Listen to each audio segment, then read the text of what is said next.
لوگ تجارت کرتے ہیں، تجارت میں سب سے پہلے سود لیتے، لوگ بولتے ہیں وہ نہیں رہے تو ہوتا نہیں حضرت۔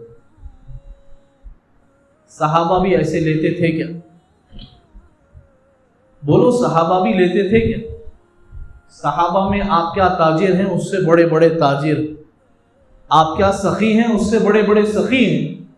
حضور علیہ السلام کی ایک حدیث ہے، کل قیامت کے دن پوری دنیا کی انسانیت کھڑی رہے گی، اگر کوئی کہے کہ یا اللہ میں فلاں فلاں فلاں تقسیم کرنے میں تیرے احکامات کو توڑا، تو حضرت عبد الرحمن بن عوف کو کھڑا کیا جائے گا، وہ اپنا پورا ساز و سامان اللہ کے در پر دیتے۔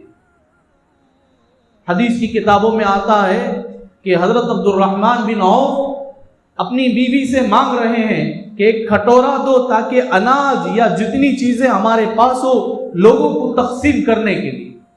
عورت سے پوچھتے ہیں تو اندر سے آواز آئی عورت سے، عبد الرحمن بیوی کہہ رہی ہے شوہر سے کہ تم اللہ کے لیے دیتے ہو یا لوگوں کی خاطر، یا تم اپنے آپ کو لوگوں کے خاطر یا واہ واہ کے لیے دے رہے ہو؟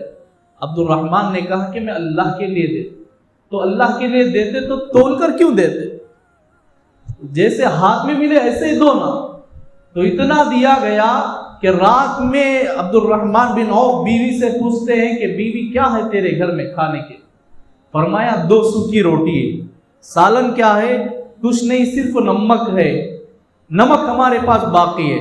عبد الرحمن بن عوف نے فرمایا روٹی اور نمک ہوگا ہمارے لیے سالن کا کام دے گا۔ عبد الرحمن بن عوف رضی اللہ عنہ کٹورے میں پانی ڈالے اور نمک گھلایا، 2 سوکھی روٹی تھی، یہ ان کی بیوی صاحبہ کو دے دیے اور یہ خود پانی میں بھگو کر وہ کھانے لگے۔ دن میں سخاوت کرنے والے، رات میں آدھا پیٹ کھا کر سونے والے، اور اس پر بھی اللہ کا شکر ادا کرنے والے۔ تو میرے دوستو، یہ ہمارے اندر نہ سخاوت رہی، نہ کچھ تجارت ایسے حلال تجارت رہی، بلکہ ہمارے اندر حرام معاملہ بہت زیادہ۔ حضور علیہ السلام نے فرمایا جس کا لقمہ، ایک لقمہ بھی حرام اس کے پیٹ میں چلا جائے 40 دن کے مقبول عبادات اللہ تعالیٰ اسے رد فرما دیتے۔ تو پھر ہم دعا مانگ کر بھی قبول نہیں، ہماری نمازیں آسمان میں نہیں جاتی، ہمارا رونا بیکار ہے، ہمارے روزے بیکار ہیں، ہماری نمازیں بیکار ہیں۔